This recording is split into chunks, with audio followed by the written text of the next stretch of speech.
샬롬, 사랑하는 이글스필드 가족 여러분, 주님께서 우리에게 주신 좋은 날입니다.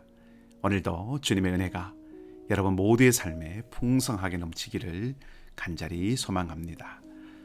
8월 21일 토요일에 우리에게 주신 하나님의 말씀은 시편 66편 1절에서 9절까지의 말씀입니다. 구약성경 시편 66편 1절에서 9절까지의 말씀입니다. 제가 말씀을 읽겠습니다. 온 땅이여 하나님께 즐거운 소리를 낼지어다. 그의 이름의 영광을 찬양하고 영화롭게 찬송할지어다. 하나님께 아뢰기를 주의 일이 어찌 그리 어미하신지요.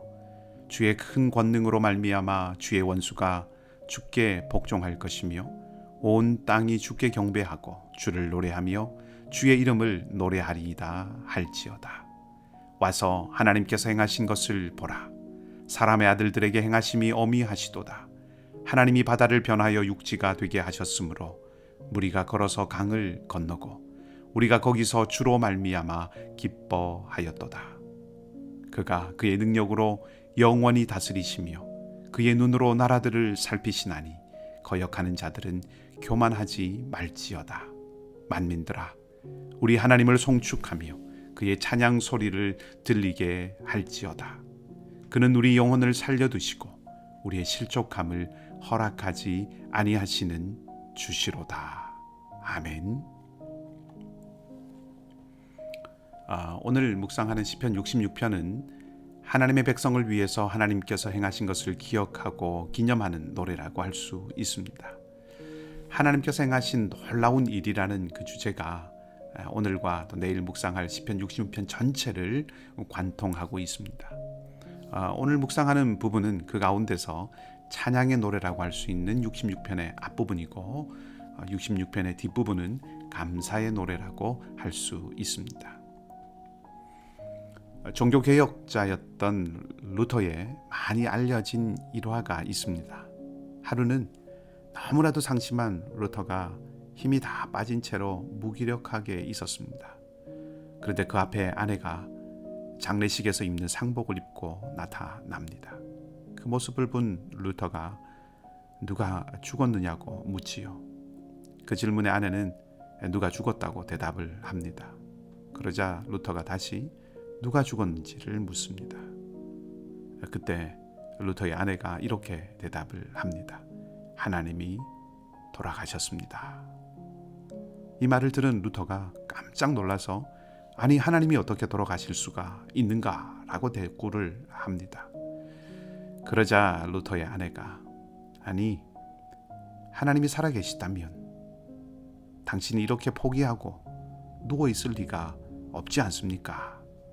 라고 했다고 합니다. 참 지혜로운 아내입니다. 이 아내의 한마디가 루터를 깨웠고 루터는 종교개혁이라는 소명 앞에 자신을 다시 세웠다고 전해집니다. 여러분, 우리가 그리스도인이지만 마치 하나님이 없는 것처럼 살아가는 순간들이 있지 않습니까? 하나님의 백성들의 실패는 살아계신 하나님을 자주 잊어버리는 데서 비롯됩니다. 나 혼자 내 인생을 살아가야 하고 내 인생을 책임지고 또 주장하며 살고 있다고 생각할 때가 있다는 것이죠.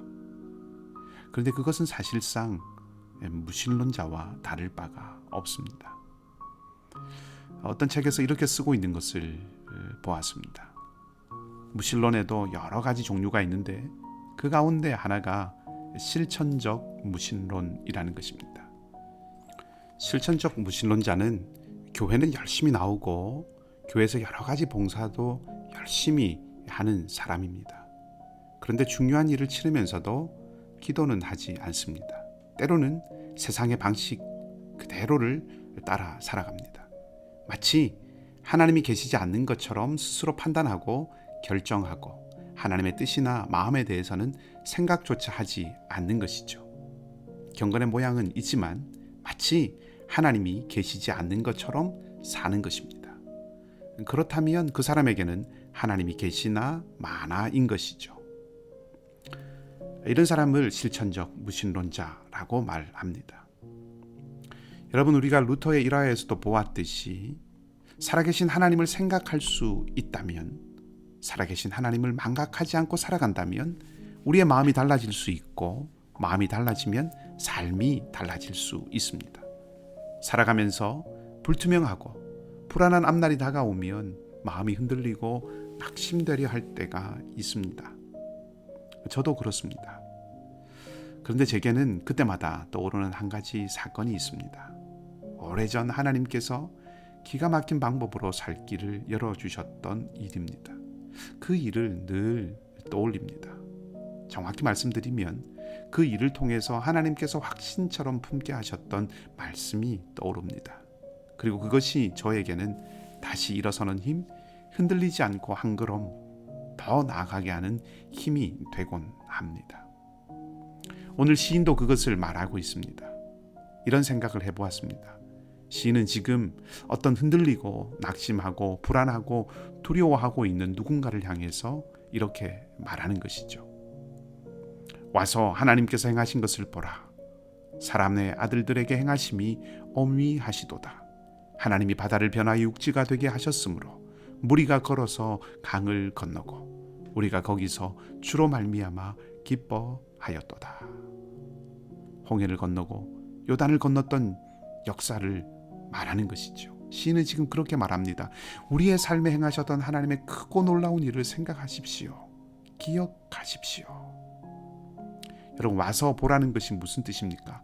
그 일이 분명하다는 것입니다. 시인은 낙담한 사람을 향해서 지금 하나님께서 하신 그 일이 너무나도 분명하지 않습니까? 그렇게 말하고 있는 거죠. 그렇게 해서 낙담한 자를 다시 일으키려고 하는 것입니다. 그렇습니다. 다시 일어설 수 있는 힘은 오직 하나님의 역사입니다. 하나님께서 행하신 일을 생각하고 기억하는 것입니다. 곧 하나님을 만나는 것이죠. 하나님을 만날 때, 하나님을 경험할 때 회복될 수 있고 일어설 수 있고 걸어 나갈 수 있습니다. 시인은 9절에서 이렇게 노래하죠. 그리고 이 선언은 하나님의 마음입니다. 그는 우리 영혼을 살려두시고 우리의 실족함을 허락하지 아니하시는 주시로다. 아멘. 하나님은 우리 영혼을 살리시는 분, 살리시려 하시는 분이십니다. 그리고 우리가 실족하는 것을 허락하지 않으시는 분이십니다. 실족하지 않도록 붙잡아 주신다는 것입니다. 넘어지지 않도록 붙들어 주신다는 것입니다. 하나님을 기억하시기 바랍니다. 이스라엘 백성을 출애굽시키시고 홍해를 건너게 하신 하나님, 요단을 마른 땅과 같이 건너게 하신 하나님을 기억하시기 바랍니다. 하나님을 망각하지 마시기 바랍니다. 여러분의 삶에 함께 하시면서 주신 증거들, 여러분의 삶에 함께 하시면서 남겨주신 흔적들, 그 하나님의 역사를 결코 잊지 마시기 바랍니다. 그리고 그것들을 붙드시기 바랍니다. 하나님 안에 머무시기 바랍니다. 하나님을 기억하면 하나님도 여러분을 반드시 기억하실 것입니다.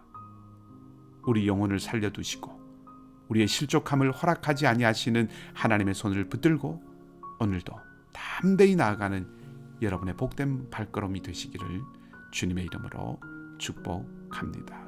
함께 기도하겠습니다. 하나님 아버지, 오늘 시인이 고백하였던 것처럼 온 땅에 분명하게 드러난 하나님의 놀라운 구원의 역사가 우리의 삶에도 있기를 바랍니다. 홍해를 가르신 하나님이 우리 하나님이시고 요단을 건너게 하신 하나님이 우리 아버지이심을 고백합니다. 우리 삶에도 홍해를 가르시고 우리의 요단도 건너게 하심을 믿습니다. 하나님, 우리가 그 하나님을 잊지 않기를 원합니다. 망각하지 않고 생각과 마음속에 늘 살아계신 하나님과 함께 하기를 원합니다. 성령께서 우리를 깨우시고 이끄시고 함께하여 주시옵소서. 우리의 영혼을 살려두시고 우리를 실족지 않게 하신다는 사실을 붙들고 믿음으로 담대하게 나가는 우리가 되게 하여 주시옵소서. 상록회 어르신들의 건강을 지켜주시고 어린 자녀들을 붙들어 주시며 사랑하는 이글스필드 모든 식구들의 삶과 가정과 일터에 은총과 평강으로 함께하여 주시옵소서. 주님, 윤혜정 집사님의 부모님과 김철동 장로님을 장중에 붙들어 주시고 그 외에 연약한 우리 모든 교우들과 간절한 기도의 제목으로 눈물을 뿌리는 모든 자리에 주께서 선하신 손길로 함께하여 주시옵소서.